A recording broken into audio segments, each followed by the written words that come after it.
दुनिया भर में तमाम खबरें तैर रही हैं, लेकिन वो दो खबर जिस पर दुनिया की निगाहें टिकी हुई हैं वो है पहला सोना और दूसरा है मिडिल ईस्ट।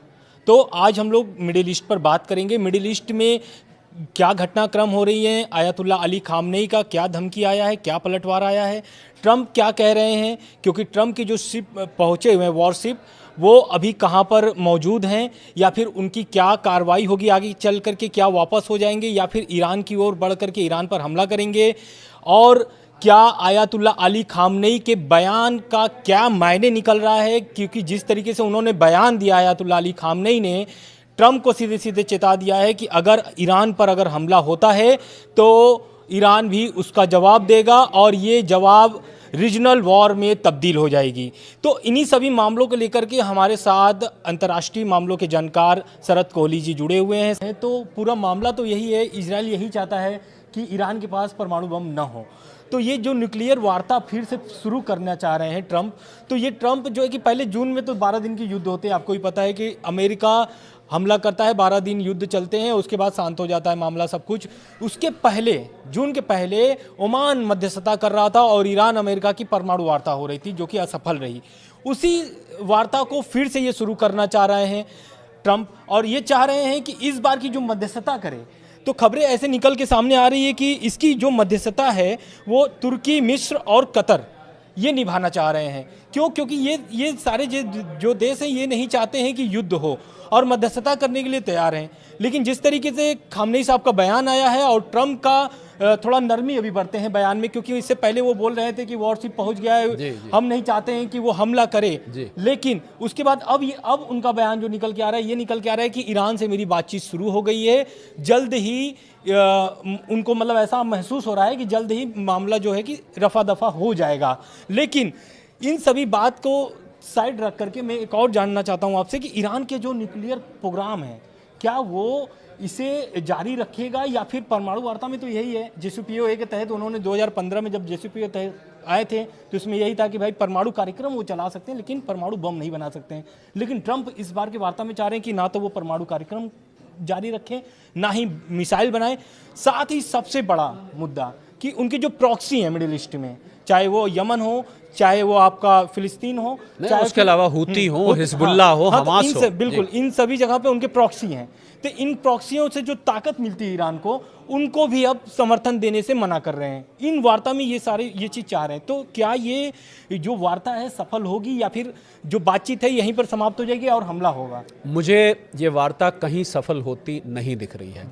खामेनेई साहब जब तक हैं वो अपने न्यूक्लियर प्रोग्राम से वापस नहीं होंगे, क्योंकि उनको लग रहा है कि अगर हमने न्यूक्लियर प्रोग्राम से वापस हो गए तो ये हमें दबा के अपना यहाँ पर प्रॉक्सी रख देंगे और ईरान पे अप्रत्यक्ष रूप से राज करना शुरू कर देंगे, जो इन्होंने इराक में किया। आप जानते हैं इराक का आजकल कहीं जिक्र भी नहीं आता, इतना बड़ा देश है वो, और सद्दाम हुसैन साहब के समय में बड़ा रुतबा होता था। आज आप इराक का सुनते हैं, आपको शायद लोग भूल ही गए इराक को। इनको ये लग रहा है कि ईरान का भी ये यही हाल करेंगे, इसलिए खामेनेई साहब बिल्कुल भी मानने वाले नहीं हैं। अब खामेनेई साहब अगर मानेंगे नहीं तो ऐसे में अमेरिका क्या करेगा?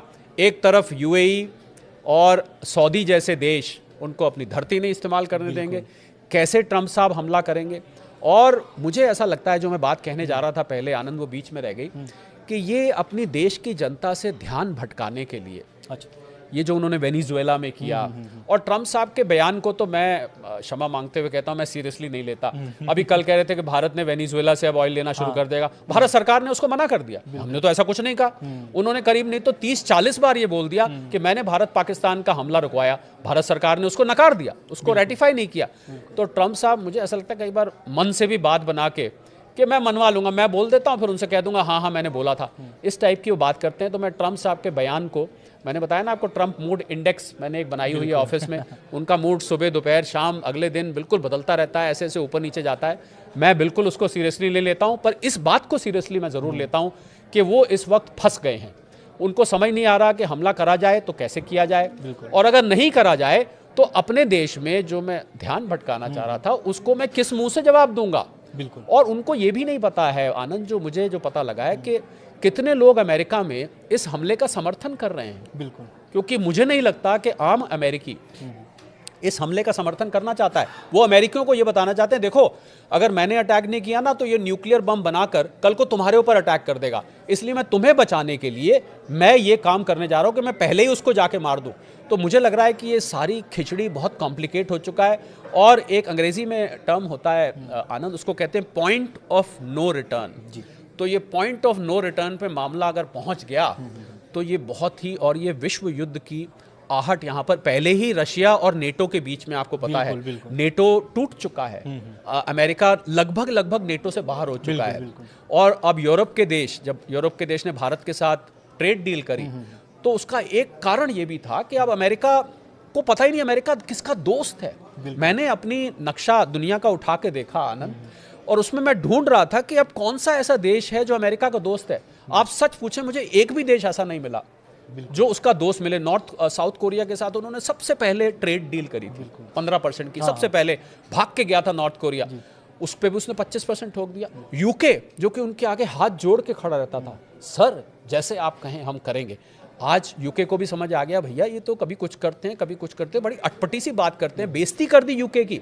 एक मॉरिशस के पास यूके का राज था, वहां पर आपको पता ही है अंग्रेजों का सूरज नहीं ढलता था, कहते हैं। डिएगो गार्सिया करके एक आइलैंड है, बिल्कुल बिल्कुल, वो आइलैंड को यूके अब धीरे धीरे अपना ये राज्य खत्म कर रहा है, कॉलोनियल एरा। अब कहाँ रह गई ये राजा महाराजाओं के, तो उसने वापस मॉरिशस को वो हैंड ओवर करी। ट्रम्प साहब ने कह दिया दे आर बीइंग स्टूपिड, बिल्कुल कि इसको क्या जरूरत थी वापस करने की। तो इस प्रकार की वो बयान देते हैं, तो दोस्ती किससे रखेंगे, कोई दोस्त नहीं रहा है आनंद। बिल्कुल। दूसरी बात ये है कि ट्रम्प के बाद हम अगर बात करना चाहेंगे तो यूरोपीय संघ की, क्योंकि यूरोपीय संघ जो है कि ईरान पर तो लगातार नकेल कस रहे हैं। अब क्या हुआ है कि जो आयतुल्लाह अली खामनेई के नेतृत्व में IRGC, उसको यूरोपीय संघ ने आतंकी घोषित कर दिया। इसके बाद आयतुल्लाह अली खामनेई का बयान आता है, वो भी इसका पलटवार करते हुए कहते हैं कि यूरोपीय संघ के जितनी भी फोर्सेस हैं वो भी आतंकी संगठन हैं, ऐसा वो कहते हैं। तो इस पर आप क्या कहना चाहते हैं कि क्या ट्रम्प के बाद यूरोपीय संघ भी इस तरीके के दबाव बना रहे हैं? क्या ईरान पर हमला जब होगा, अमेरिका इजराइल तो साथ में रहेगा ही, क्या यूरोपीय संघ भी आकर के हमला करेगा ईरान पर? देखिए, इजराइल अमेरिका का इस समय प्रॉक्सी है, आप जानते हैं। अगर अमेरिका ने हमला किया, मुझे लग रहा है पहला हमला वो इजराइल से करवाएगा कि पहले आप जाके हमला करो। अब सिचुएशन यहां से बहुत कॉम्प्लिकेट हो गई है। एक तरफ अमेरिका और यूरोपीय संघ के अब रिश्ते वैसे नहीं है जैसे पहले थे, दूसरी तरफ से IRGC को यूरोपियन संघ ने आतंकवादी घोषित कर दिया है। तो ऐसे में अगर अमेरिका हमला करता है या इजराइल हमला करता है, मुझे नहीं लगता इस समय आनंद कि यूरोप उसका साथ देगा। एक रिमार्क देना, कमेंट करना अलग बात है, पर फिजिकली उस युद्ध में पार्टिसिपेट करना अलग बात है। मुझे बिल्कुल नहीं लगता है ऐसा, क्योंकि इसका वजह है क्योंकि ईरान से यूरोप बहुत नजदीक है। और आपको जिस मिसाइल की मैंने बात की थी ना, थार मिसाइल की, ये थार मिसाइल यूरोप, अमेरिका पहुंच सकती है नहीं पहुंच सकती, ये तो एक प्रश्न चिन्ह है क्योंकि बहुत दूर है, परंतु यूरोप ईरान से बहुत दूर नहीं है, इसलिए यूरोप तक वो मिसाइल की रेंज है। मुझे बिल्कुल नहीं लगता, भले ही यूरोप ने IRGC को आतंकवादी कह दिया, मुझे नहीं लगता कि यूरोपीय संघ इसमें अमेरिका का साथ देगा। इनके रिश्ते अब खटाई में पड़ चुके हैं। यूरोप को समझ आ गया कि भैया ये हमारा साथ देने वाले नहीं है, ये तो हमारे ही पीछे आके छुरा भोंकने वाले। ग्रीनलैंड को लेके मामला आपको पता ही है क्या हुआ है, वो सारा वाकया हम दोबारा नहीं दोहराते। तो मुझे ऐसा नहीं लगता है कि यूरोप साथ देगा। बिल्कुल। दूसरा क्वेश्चन और है, ये भारत से जुड़ा हुआ अहम है, क्योंकि भारत जो है कि 2026 और 27 का बजट पेश हुआ है। केंद्रीय बजट में ईरान की जो चाबहार पोर्ट है उसके लिए कोई भी ऐसा नया फंड जारी नहीं किया गया है। तो इसको लेकर के राजनीतिक मतलब अंतर्राष्ट्रीय जो अभी चल रहे हैं मामले, उसको लेकर के ये शायद रुक गया है क्या, क्योंकि ट्रंप और खामनेई साहब में जिस तरीके से तकरार चल रहा है, तो क्या ये लगता है कि इसके कारण से, या फिर उस पर अब नया जो फंड है वो जारी नहीं करना चाहता है, क्या यहीं पर सीमित रह जाएगा? देखिए, अंग्रेजी में एक शब्द होता है, उसको कहते हैं क्रॉस फायर। क्रॉस फायर का मतलब होता है कि दो व्यक्ति लड़ रहे हैं, अब जो बीच में छुड़ाने आया उसको भी एक थप्पड़ लग गया, उसको भी एक घूंसा लग गया। तो अमेरिका और ईरान के बीच में जो तकरार चल रहा है, भारत नहीं चाहता कि उस क्रॉस फायर में आए। हम एक निष्पक्ष रहने वाले देश हैं, हम गुट निरपेक्ष पहले कहा जाता था, नॉन अलाइंड है। हमारे लिए ईरान भी उतना प्रिय है जितना अमेरिका प्रिय है। 19-20 फर्क हो सकता है। अगर प्रिय नहीं होता भारत ईरान के, तो भारत क्यों वहां जाके चाबहार पोर्ट में वहां जाके निवेश करता? आप किसी ऐसे देश में निवेश करेंगे जिससे आपकी दुश्मनी हो। तो भारत के ईरान से रिश्ते खराब नहीं हैं, पहली बात तो ये जानने वाली है। तो अब अमेरिका और अमेरिका से तो खराब है ही नहीं, ये तो ट्रम्प साहब ने अपने जो टेंट्रम्स करे उसकी वजह से सारी ये बात हुई है। अमेरिका से नहीं, ट्रम्प साहब के बयानों की वजह से, ट्रम्प साहब की पॉलिसीज की वजह से जो खटास आई है। अमेरिका हमारा तो नेचुरल अलाई है, तो भारत उस क्रॉस फायर में नहीं आना चाहता, पहली बात।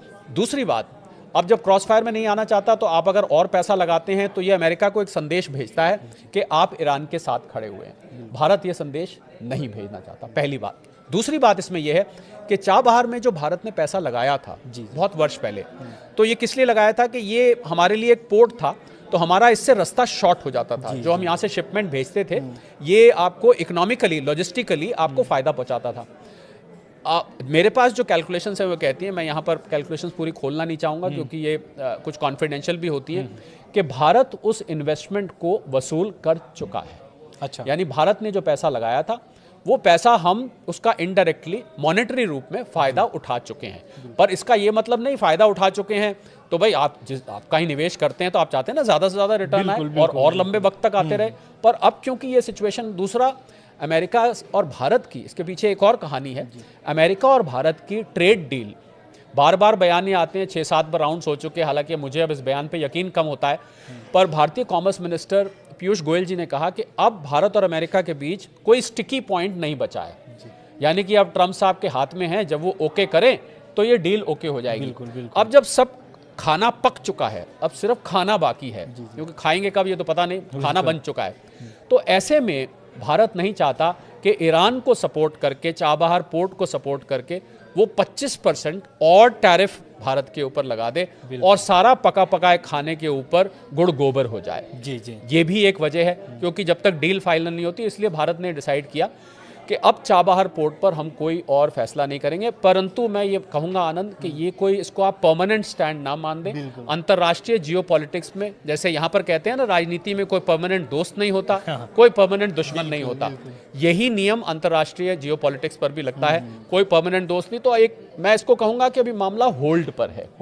फिलहाल कोई निवेश भारत नहीं कर रहा, वहाँ से पैसा, हमारा नुकसान नहीं हुआ है। जो हमने पैसा लगाया था वो हम वसूल चुके हैं, परंतु ये नुकसान जरूर है कि हम उससे और फायदा आगे भी उठा सकते थे, वो हम आगे नहीं उठा पा रहे हैं। तो ये इस पर भारत का स्टैंड है और मुझे उम्मीद है कि जैसे ही अगर ये टेंशन खत्म हो जाती है, हालांकि मुझे चांस कम लग रहा है, आपको सच दिल की बात कहूं, तो फिर भारत वहां पर पैसा लगा सकता है। बिल्कुल। देखिए, इसके अलावा भी भारत ने यूएन में भी सपोर्ट किया था।